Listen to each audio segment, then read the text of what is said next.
I was planning on posting a different type of video today, and then I've spent the day, not all of the day, but part of the day, quite a lot of the day, looking for my car keys, and it's just been a really interesting experience, so I thought I'd do a bit of a talk about that. So obviously it's something very ordinary and quite normal for me to misplace my car keys and other things, but they generally turn up, and I just expect them to, and they generally turn up, and they were normally where I left them.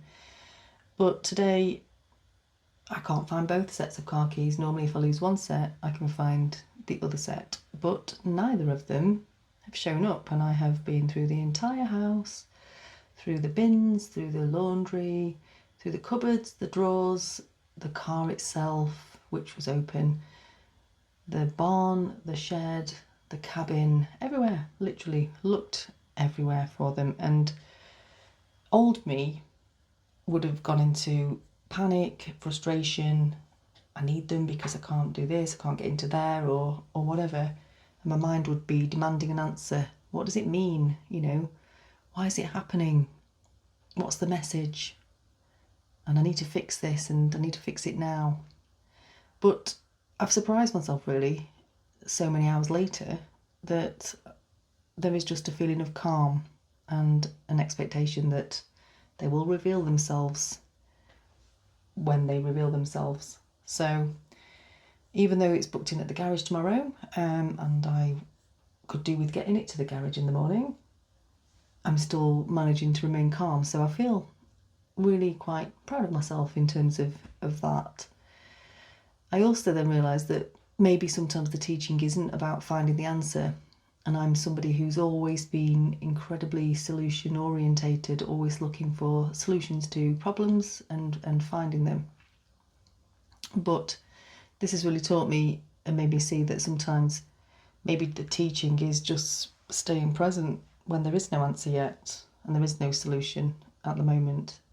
And it just feels like one of those moments where life just steps in and pauses you when you didn't plan it to.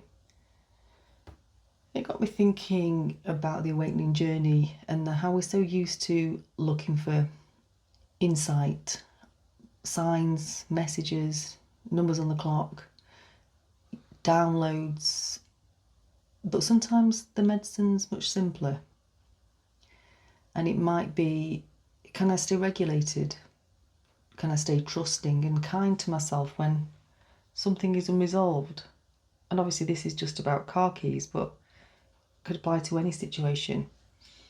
And I really do feel the more and more I'm on this journey that the regulation of the nervous system is the key to all. The more that we can stay regulated, do things to support that nervous system and really get into that resourceful space, that's what's teaching the nervous system safety in uncertainty.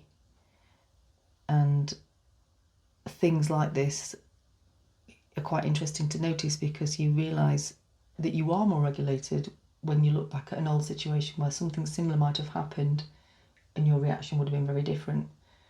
So if something feels stuck, unclear or frustrating for you right now, or you can't find your car keys, maybe it's not spirit hiding them, or it's a punishment, or a sign that you're doing something wrong, or a message.